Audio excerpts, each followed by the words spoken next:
रविवार के दिन 17 अक्टूबर 2020 भंवर सिनोदिया हत्याकांड के मुख्य गवाह रहे हरमाड़ा सरपंच भागचंद चोटिया की दिन दहाड़े किशनगढ़ में गोली मारकर हत्या कर दी गई। मोटरसाइकिल पर आए 3 युवकों ने इस घटना को अंजाम दिया है। पुलिस के अनुसार सरपंच भागचंद चोटिया रविवार को शाम 4 बजे किशनगढ़ में बालाजी मंदिर के पास अपने परिचित से मिलकर लौट रहा था। कार में बैठने के दौरान 2 बाइक पर आए 3 बदमाशों ने चोटिया पर ताबड़तोड़ फायर कर दिए। इस दौरान उन्होंने बचने का भी प्रयास किया था।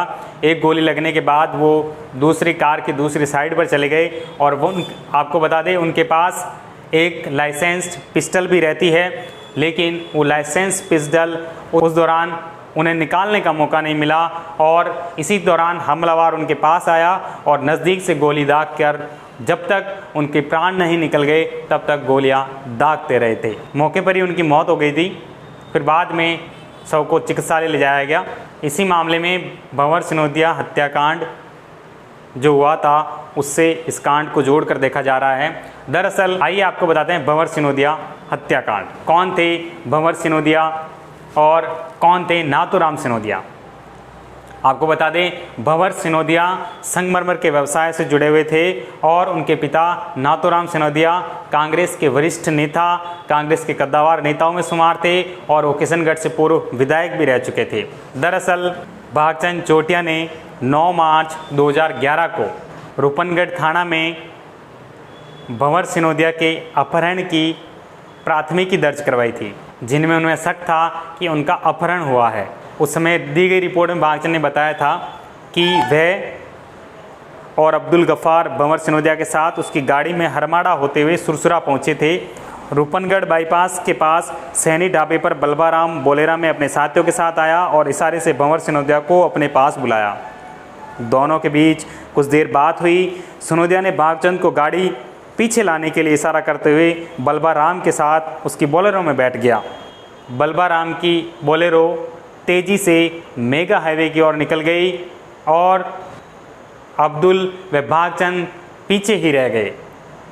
उस समय भंवर सिनोदिया का जब अपहरण हुआ था तब ये दोनों साथ थे, अब्दुल और भागचंद चोटिया। अब्दुल ने भंवर सिनोदिया के मोबाइल पर फ़ोन लगाने का प्रयास भी किया, लेकिन उसने नहीं उठाया। इसके बाद भागचंद ने फिर भंवर सिनोदिया को फ़ोन लगाया, लेकिन फ़ोन इस बार बलबाराम ने उठाया और उसने कहा कि हम वापस कुछ ही देर में वापस आ रहे हैं। भागचंद ने जब सिनोदिया से बात करवाने के लिए कहा तो बलबाराम ने कहा लो बात करो, और उसके बाद फ़ोन कट गया, जो बाद में लगातार स्विच ऑफ आता रहा। साली गांव के जंगल में खड़ी बोलेरो में 2 दिन बाद भंवर सिनोदिया का शव बरामद हुआ था।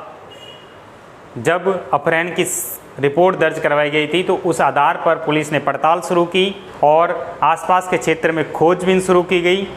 तो साली गांव के पास जंगल में बोलेरो में भंवर सिनोदिया का शव बरामद हुआ था। पुलिस जांच के बाद सामने आया कि बलबाराम के साथ सिकंदर, जो कि पैरोल पर जेल से छूटा हुआ था, शार्प शूटर शहजाद, कैलाश थाकन आदि थे। सिनोदिया को बोलेरो में ले जाने के बाद सिकंदर ने भंवर पर 6 गोलियां दागी, जिसमें से 3 उसके लगी और मौके पर ही मौत हो गई। अभियुक्त बोलेरो को जंगल में लॉक करके मौके से भाग गए। सिनोदिया की हत्या के पीछे संपत्ति की खरीद फरोख्त में भी लेनदेन को लेकर पनपी संजिश बताया जाता है। भंवर सिनोदिया की हत्या के समय राजस्थान में कांग्रेस की सरकार थी।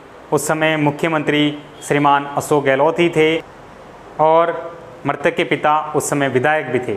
इस दौरान अपहरण और हत्या की खबर फैलते ही हंगामा मच गया। राजनीतिक प्रतिद्वंद्विता के साथ ही पुरानी रंजिश की बातों ने भी जोर पकड़ा। आखिर आरोपी गिरफ्तार हुए, मामले की सुनवाई शुरू हुई तो प्रकरण के गवाहों की जान को पर खतरा मंडराने लगा। इस दौरान चर्चा ये भी होने लगी कि किशनगढ़ विधायक नाथूराम सिनोदिया के पुत्र भंवर की हत्या क्या राजनीतिक और भूमाफिया गठजोड़ की आपसी लड़ाई का नतीजा नहीं है। और सवाल तो ये भी उठा था, एक विधायक पुत्र की हत्या के बावजूद राजस्थान विधानसभा में कोई उबाल तक नहीं आया और उस समय सरकार जांच कर रही है, ऐसा सरकारी जुमला भी सुनाया जा रहा था। लेकिन उसके बाद आखिर आरोपी गिरफ्तार हुए और मामले की सुनवाई शुरू हुई तो प्रकरण में जो गवाह थे उनकी जान पर जोखिम भी मंडराने लगा था। कड़ी सुरक्षा व्यवस्थाओं के बीच गवाहों के बयान दर्ज हुए। ऐसा बताया जाता रहा है कि 44 बीघा जमीन को लेकर ये विवाद हुआ था। जानकारी के लिए आपको बता दें कि हत्या का जो आरोपी है बलवाराम, उसके पास कुछ समय पूर्व उसके जेल से बैरक में मोबाइल भी मिला था। शॉर्ट में देखिए इस केस को। 9 मार्च 2011 को भंवर सिनोदिया का अपहरण हुआ था और जंगलों में उनका शव प्राप्त हुआ था। कुल 8 आरोपियों के खिलाफ पेश हुई थी चार्जशीट। 65 गवाहों के बयान दर्ज करवाए थे अभियोजन पक्ष ने। 3 साल चली विचारण अदालत में सुनवाई। 11 अप्रैल 2014 को विचारण अदालत ने अपना फैसला सुनाया। 6 आरोपियों को विचारण अदालत ने उम्र कैद की सज़ा सुनाई थी और 2 आरोपी बरी हुए थे। इसके 5 साल बाद हाईकोर्ट ने अपील पर फैसला सुनाया था। अजमेर की एडीजे कोर्ट संख्या 4 के जज चक्रवर्ती माहेच ने वारदात के मुख्य अभियुक्त बलवाराम शहजाद नागौर निवासी था, जो कि पैरोल पर रिहा हो रखा था, और सिकंदर बीकानेर से था, तथा कैलाश फागण, मदन लाल, हीरालाल को अपहरण कर हत्या करने के जुर्म में धारा 302 और धारा 364 के तहत उम्र कैद की सज़ा सुनाई तथा 2 अन्य आरोपियों गणेश नारायण और अमीन खान को संदेह का लाभ देते हुए बरी कर दिया गया। आपको बता दें इस मामले में कुल 64 लोगों ने गवाही दी थी और भागचंद और अब्दुल गफ्फार की गवाही मुख्य रही। इसके बाद हत्यारों को गिरफ्तार कर लिया गया और उसके बाद से ही वे जेल में बंद थे। और उसके बाद जो रविवार को हुआ घटनाक्रम आपके सामने है, जिसमें भागचंद चोटिया की गोली मारकर दिन दहाड़े हत्या कर दी गई। दरअसल आपको बता दें अजमेर में ये पहला मामला नहीं है। पिछले 10 वर्षों के अंदर इस तरह के कई हादसे ऐसी कई घटनाएं हो चुकी है। 9 मार्च 2011 में किशनगढ़ के पूर्व विधायक नाथूराम सिनोदिया के पुत्र भंवर सिनोदिया की गोली मारकर हत्या की गई थी। और इसके बाद 10 नवंबर 2016 को पुलिस के प्रकाश सिपाही और प्रॉपर्टी डीलर धर्मेंद्र चौधरी की पटेल स्टेडियम के निकट गोली मारकर हत्या की गई थी। 31 जनवरी 2017 को श्रीनगर रोड पर कुख्यात अपराधी रामकेश मीणा की गोली मारकर हत्या की गई थी। पुलिस ने 4 महीने बाद इस मामले में आरोपियों को गिरफ्तार किया गया था। और इसी तरीके से 21 फरवरी 2019 को मनी एक्सचेंज कारोबारी मनीष मूलचंदानी की गोली मारकर हत्या की गई थी। दरअसल आए दिन हम सुन रहे हैं राजस्थान के अंदर हत्या, लूट, बलात्कार और भी कई संगीन अपराध जो दिन ब दिन संख्या बढ़ती जा रही है। क्या राजस्थान जिस तरीके से पूर्व में उत्तर प्रदेश हुआ करता था उस तरह से बनता जा रहा है?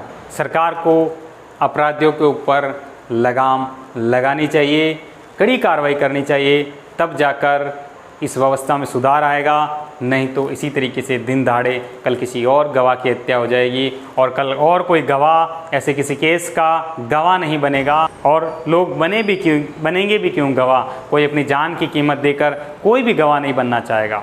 अगर इस तरह से लोगों का विश्वास उठता रहा कानून व्यवस्था से तो ये गवाही देना बहुत ही मुश्किल हो जाएगा। कोई भी अपनी जान को जोखिम में डालकर गवाही नहीं देगा। फिलहाल इस रिपोर्ट में इतना ही। मिलेंगे अगले ही किसी नए वीडियो के साथ, तब तक के लिए धन्यवाद। और हाँ, आपको बता दें अगर आपको ये रिपोर्ट अच्छी लगी हो तो लाइक ज़रूर करें और अभी तक आपने अगर हमारे चैनल को सब्सक्राइब नहीं किया है तो हमारे चैनल को ज़रूर सब्सक्राइब करें। मिलेंगे नए वीडियो के साथ। धन्यवाद।